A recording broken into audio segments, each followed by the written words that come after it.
नमो तस् भगवतो अरहतो सम्मा सम्बुद्धस्य। नमो तस् भगवतो अरहतो सम्मा सम्बुद्धस्य। नमो तस् भगवतो अरहतो सम्मा सम्बुद्धस्य। परम श्रद्धेय गुरुवर प्रोफेसर संगदोन रिम्पोचे जी तथा भिक्षु संघ एवं हमारे संस्थान के registrar madam doctor Sunita Chandra ji तथा वरिष्ठ एवं कनिष्ठ सभी प्राचार्यगण, बाहर से महाबोधि के अधीश मठाधीश भिक्षु जी और अन्य बाहर से आए विद्वद्गण एवं मेरे प्रिय छात्र एवं छात्राओं, कृतज्ञता पर राय जी ने बहुत सुंदर ढंग से सरल भाषा में आप लोगों के सामने रखा और फिर विशेष रूप से आज हम यहाँ श्रद्धेय गुरुवर संगदोन रिम्पोचे जी का वक्तव्य को सुनने आए हैं। मैं तो यहाँ पर हुई हूँ, प्राय जब कभी भी मिलता हूँ तो मैं बोलते रहता हूँ, तो इसलिए बहुत ज़्यादा मुझे कहना नहीं है। लेकिन फिर भी आज जब दुनिया मत्स्य न्याय, जिसकी लाठी उसकी भैंस के कहावत का फॉलो कर रहे हैं और आज का समाज जो सबसे ज़्यादा कंज्यूम करता है वही सर्वश्रेष्ठ है, ऐसा जब मान्यता प्राप्त करके उसका हम लोग अनुकरण कर रहे हैं, ऐसे स्थिति में वास्तव में जो कृतज्ञता का महत्व है, इस विषय पर चिंतन करना मेरे ख्याल से बहुत ज़रूरी है, ऐसा लगता है। कृतज्ञता की भावना कैसे हम उत्पन्न करें, कैसे हम इसको आत्मसात करें, इस पर हमको थोड़ा चिंतन करना है। प्राय में इसको आत्मसात करने का मैं व्यक्तिगत रूप से भी चेष्टा करता हूँ, तो उस चीज़ को मैं आपके सामने रखने चाहता हूँ जो मैं अपने अंदर कृतज्ञता की भावना पैदा हो उसके लिए मैं क्या करता हूँ। अगर वो आपको अच्छा लगे तो आप लोग भी उसका अनुकरण करने का प्रयास करेंगे। तो मैं कृतज्ञता के लिए सबसे पहले जब मैं सुबह उठता हूँ, बिस्तर से बाहर निकलता हूँ, तो मैं अपने को करुणा के प्रतिमूर्ति अवलोकेश्वर की भावना करता हूँ।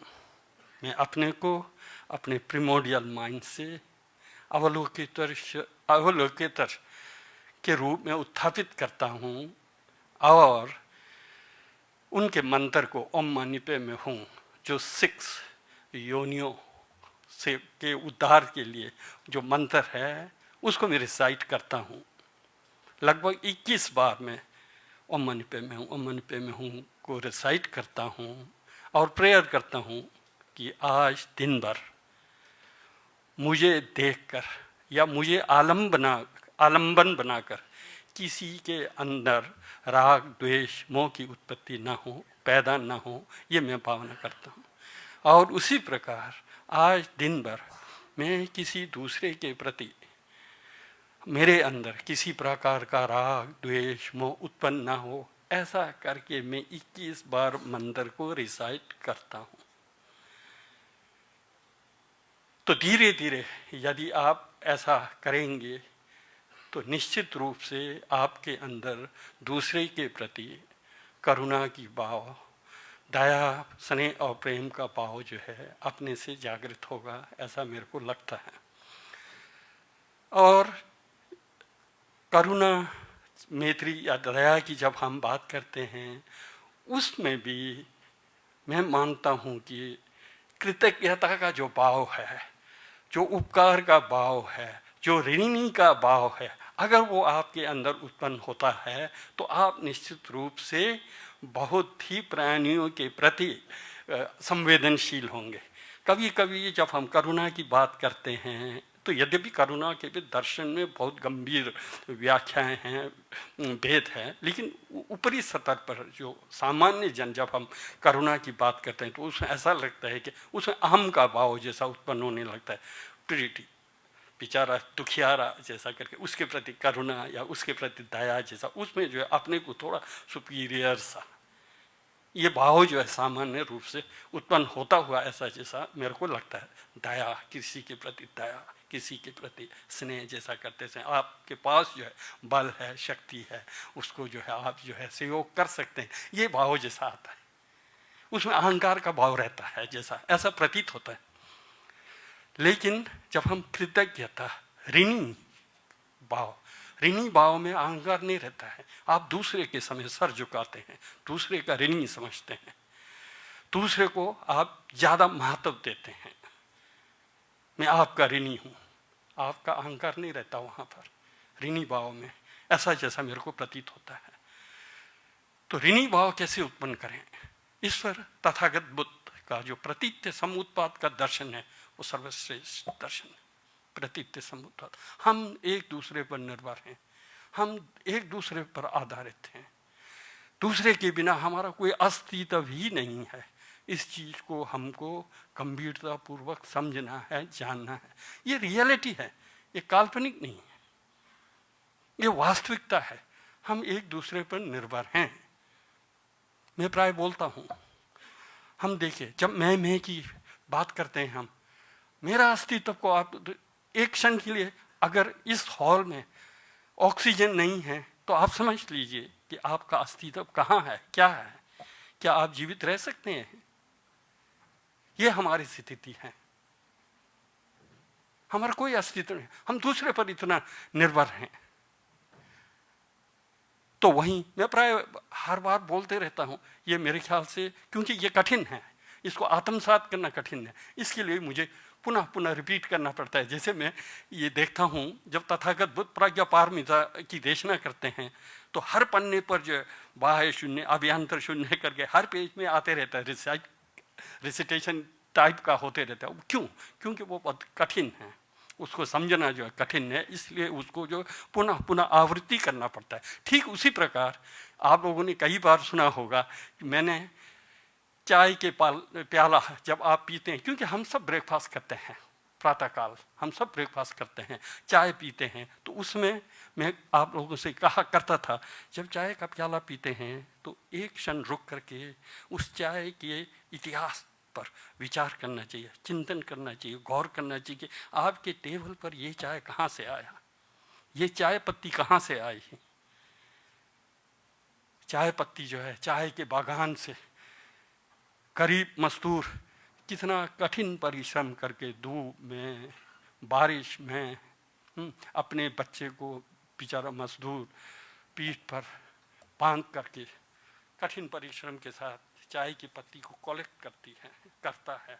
उस चीज को हम अपने मस्तिष्क में उतारना चाहिए, उस चीज को रियलाइज करना चाहिए।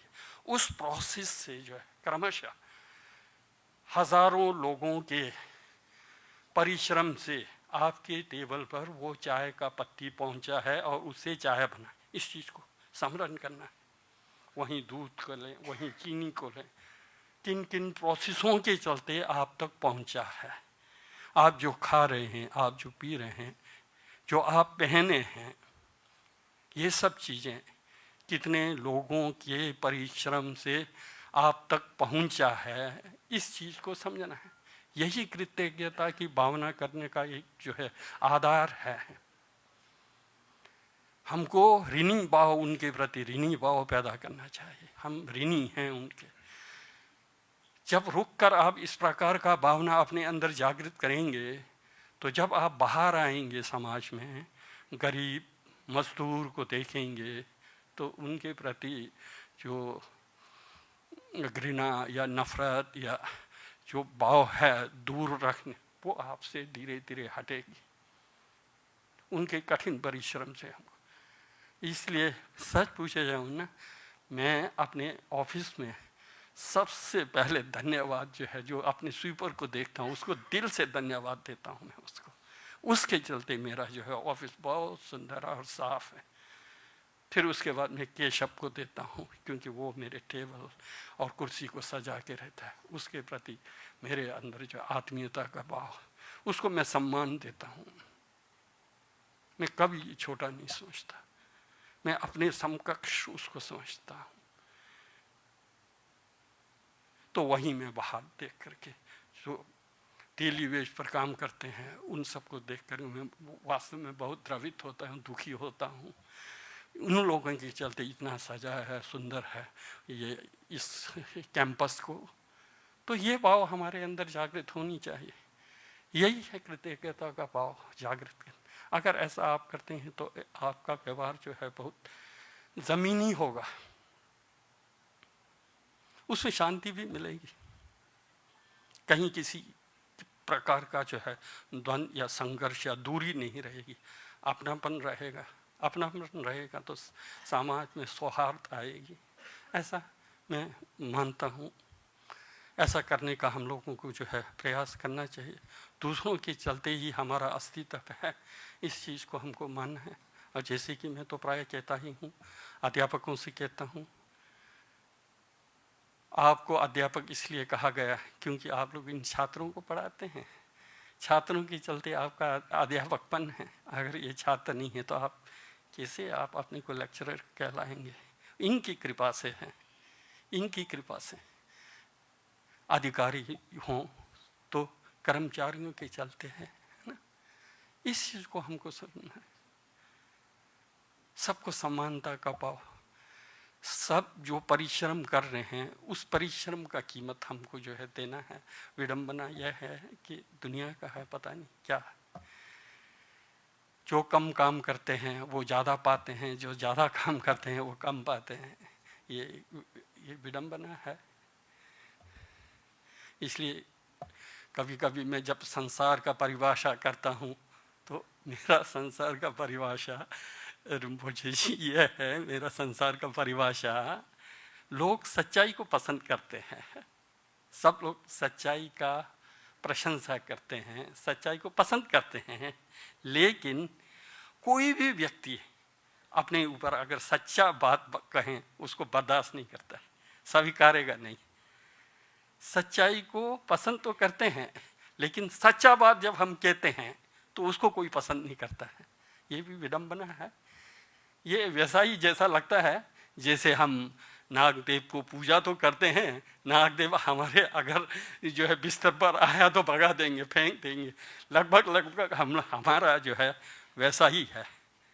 तो हमको अगर कोई कहता है, कमेंट करता है, तो तुरंत अंतर्मुखी होकर हमको सोचना चाहिए ये व्यक्ति जो मुझे अब गाली दे रहा या निंदा तो नहीं कहें, यदि कुछ कठोर शब्दों से यदि अगर कोई बोल रहा है तो उस पर तुरंत ये अंतर्मुखी होकर सोचना चाहिए कि क्यों ऐसा कर रहा है। क्या मेरे अंदर कमी है, कमी की वजह से बोल रहा है या फिर किस वजह से? तो अगर अंतर्मुखी हो करके देखेंगे तो निश्चित रूप से कोई भी व्यक्ति अनावश्यक किसी को जो भी कठोर वचन नहीं बोलेगा। प्राय होता क्या है, हम समझते हैं कि जो हम कर रहे हैं वो सही कर रहे हैं, लेकिन अंतर्मुखी होकर के देखते नहीं। जो भी हो, मैं आप लोगों से यही निवेदन करने चाहूँगा कि अंतर्मुखी होइए, विश्लेषण कीजिए अपने व्यवहार को। हम जैसा जैसा विचार करते हैं वैसा वैसा हम बनते हैं, क्योंकि यहाँ पर इनहेरेंट या कोई भी ऐसा वस्तु नहीं है, सभी हेतु और प्रत्यय से उत्पन्न होने के नाते जैसा आप भाव उत्पन्न अपने अंदर उत्पन्न करेंगे वैसा वैसा आप होंगे। तो अच्छा विचार लाना चाहिए, तो अच्छा विचार लाएंगे तो आप जो है अच्छा होंगे, इसमें दोहराया नहीं है, इसमें दोहराया नहीं है। एक जगह पर ये आचार्य शांतिदेव जी कहते हैं, एक व्यक्ति, एक योद्धा युद्ध के मैदान में जब लड़ता है तो उसके शरीर में जो है एक प्रकार से तीर के द्वारा जो है वो अपने शरीर से खून से लथपथ होता देखता है, तो उसमें और ज़्यादा साहस पैदा होता है और वो अपने शत्रु पर जो है टूट पड़ता है। जबकि वो घायल स्थिति में है, लेकिन उसके अंदर कौराज है, साहस है, और उसका साहस अपनी दयनीय दशा को देख करके और वो स्ट्रांग हो जाता है। वहीं पर एक व्यक्ति है जो दूसरे के शरीर से निकलता हुआ खून को देख करके यहाँ मूर्छित हो जाता है। ये क्या है? चित्त का लेवल है, चित्त की सतह है। जैसे जैसे आप अभ्यास करेंगे आपका चित्त वैसा वैसा होते जाएगा। यद्यपि थोड़ा लंबा हो जाएगा, एक स्टोरी मैं सुनाने चाहता हूँ। तथागत बुद्ध के समय में है, शरावस्ती में बुद्ध जो है एक भिक्षु को जो है किसी दूर दराज में भेजने चाहते थे। वहाँ के लोग बहुत ही असभ्य खूंखार टाइप के लोग थे, तो वहाँ किसी एक सतवीर को भेजना चाहते थे। तो तथागत बुद्ध कहते हैं कि मैं वहाँ पर धर्म प्रवर्तन के लिए, धर्म के उपदेश के लिए, उपदेश देने के लिए मैं किसी एक सतवीर को भेजने चाहता हूँ। आप में से अगर कोई हो तो फिर हाथ उठाइए या जो प्रश्न करते हैं। तो उसमें सतवीर जो है फिर हाथ उठाते हैं कि मैं वहाँ जाऊँगा।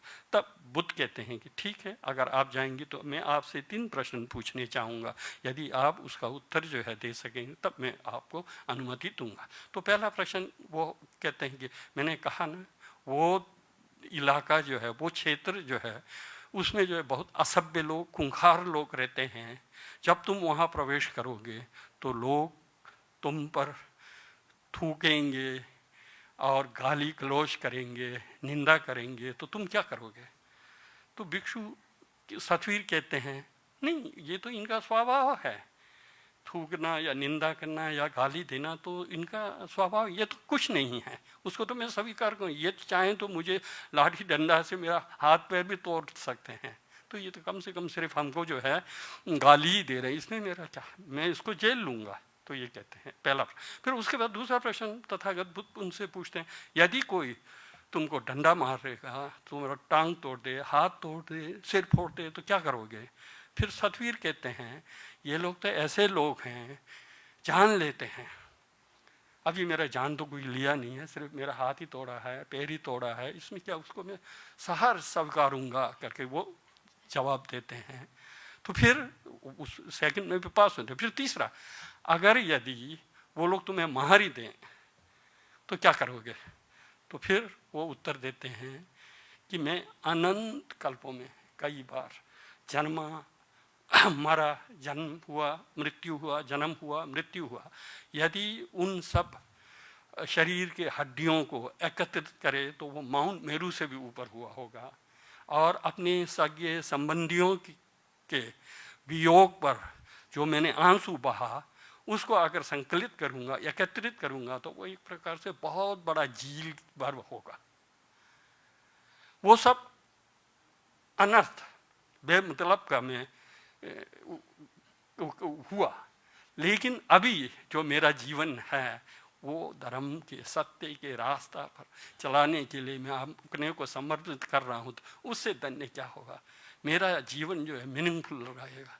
अनंत कल्पों में मरा जिया, मैंने क्या पाया? कुछ नहीं। तो लेकिन अभी जो का जीवन है वो जो है मैं अपने को भाग्यवान समझूंगा करके वो उत्तर देते हैं सतवीर पुराण। तथागत बुद्ध कहते हैं तुमको कोई नुकसान नहीं पहुंचा सकता, जिसके अंदर इस प्रकार का भाव है तो कौन क्या कर सकता है। तो फिर वो जाते। इसी प्रकार मेरा कहना यह है कि ये सब चित्त की अवस्था है, काल्पनिक नहीं है, प्रयास करना चाहिए। अगर आप प्रयास करेंगे, आपने इतिहास में देखा है सरदार भगत सिंह जैसा, वो फांसी के फंदे पर चढ़ते हुए भी गीत गाता है, चढ़ते बदसंदी जोला करके, और प्रेयर करता है कि मेरा नेक्स्ट लाइफ पे इसी भारत भूमि पर हो करके अंग्रेजों के खिलाफ लड़ करके देश को स्वतंत्र दिलाऊं। यह है मन की शक्ति। ये हमको जो है क्या है, प्रयास करना है। यदि आपको कृतज्ञता की भावना या करुणा की भावना अच्छा लगता है तो इसको प्रयास करना चाहिए। बिना प्रयास के तो कोई पैदा नहीं होता, संभव नहीं है। आपको प्रयास करना है, प्रयास करना चाहिए। इन शब्दों के साथ यदि आप लोग बहुत कठिन वाला नहीं, जो मैंने प्रारंभ में कहा, सुबह बिस्तरा से उठते समय जिस किसी का भी मंत्र रिसाइट करें, कर लीजिए, आपकी इच्छा है, उस मंत्र को रिसाइट करते हुए ये तो कम से कम प्रेयर करें कि आज मैं किसी भी व्यक्ति का दुख का कारण न बनूं, राग द्वेष मोह उत्पन्न करने का कारण न बनूं, और मेरे अंदर जो है किसी प्रकार का स्वार्थ से प्रेरित होकर के राग द्वेष उत्पन्न न हो। इस भाव को आप अपने अंदर पैदा करने का अगर प्रयास करेंगे तो धीरे धीरे संस्कार चित्त में रोपित होगा, और वो जो है शरीर और वाणी और शरीर और वाणी के माध्यम से प्रकट भी होगा। इन्हीं शब्दों के साथ मैं रिम्पोची जी आप पधारे हम लोगों का रिक्वेस्ट को सुनकर, तो उसके लिए मैं धन्यवाद देता हूँ। धन्यवाद रिम्पोची।